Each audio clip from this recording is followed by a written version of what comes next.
কি ব্যাপার, আপনার তো দুজনে অবিবাহিত। জি, আমি অবিবাহিত। আমি বিবাহিত, আমার ছেলে আছে, ভার্সিটিতে পড়ে। মানে বুঝলাম না, আপনার ছেলে ভার্সিটিতে পড়ছে, আপনি বিবাহিত, তাহলে ভদ্র মহিলা আপনাকে বিয়ের জন্য কেন বলছে? তার মানে কি ও ড্রাইভার যা বলেছে তা সত্য? আপনি ড্রাইভারকে বিয়ের জন্য চাপ দিচ্ছেন, তাই না? না না, আমি ওনাকে তো চিনিই না, বিয়ে নিয়ে আমাদের কোনো কথা হয় নাই।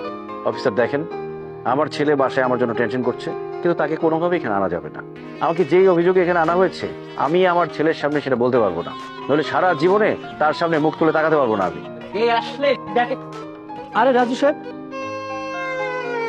এখনো থানায়? সকাল হয়ে গেল, বাসে যান না কেন? কোনো সমস্যা? আরে কেমনে যাবো ভাই, একটা মামলা নিয়ে ফেসে গেছি।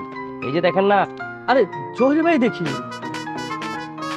আপনারা এখানে কেন? এই যাইতে আপনি চেনেন নাকি দেখেন? আরে অবশ্যই চিনি, আমার পরিচিত। আরে আমাদের জহির ভাই একই গ্রামে বাড়ি।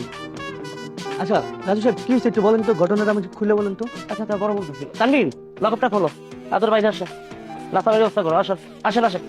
এই যাইতে বসেন তো। আরে বলতেছি আপনার ঘটনাটা শুনেন তাহলে। এই বসতে দাও আমাদেরকে। কি হয়েছে বলেন তো।